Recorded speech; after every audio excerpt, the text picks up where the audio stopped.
Carla nalulungkot pala ito na di niya nasamahan si Papa Joms sa ALM Ball, at silipin muli natin ang pangyayari sa ALM Ball, yan malalaman na natin yan mamaya.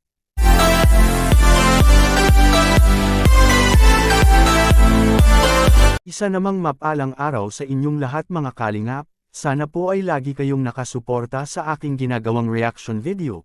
At kung nagustuhan po natin ang ganitong kwento, huwag po nating kalimutang mag-subscribe sa maliit na channel na ito, at paunawa ating tapusin ang kabuohang nilalaman nito. Siyempre huwag din nating kalimutang suportahan ang ama ng kalingap na si Val Santos Matubang at Kalingap Rab. Silipin natin muli ang kaganapan sa ALM Ball mga kalingap, at Carla nalulungkot na di niya nasamahan ang kanyang mahal na si Papa Joms sa event na ito. Bago natin ipagpatuloy ay silipin muna natin muli ang kaganapan na pangyayari sa ALM Ball na pang high class talaga ang masaksihan natin mga kalingap.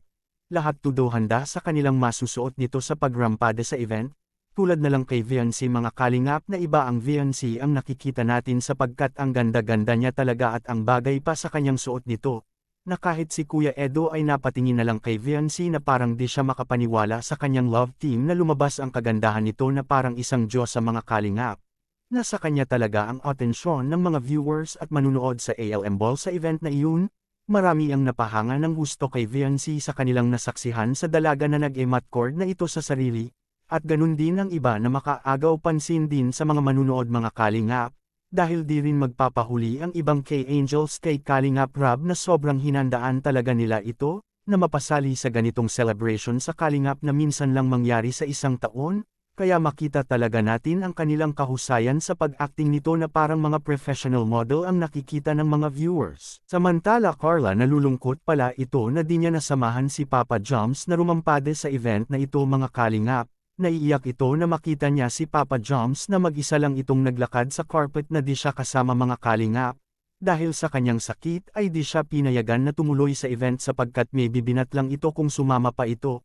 Kaya mas mabuti na lang na magpahinga si Carla at magpalakas ito para mas mapadali nito ang paggaling sa kanyang sakit ngayon. Kahit malungkot man si Papa Joms sa pagrampa sa event na di niya nakasama ang kanyang mahal na si Carla mga kalingap. Dahil siya lang ang walang partner sa nagaganap na ALM Ball ay ginawa pera ni Papa Joms ang best para maging masaya siya nito. Mabuti na lang at nandyan si Kalingap Rab na siya mismo ang gumawa ng paraan para lang may makasama si Papa Joms sa pagrampa. Para di siya mag-isa sa event na iyon mga kalingap.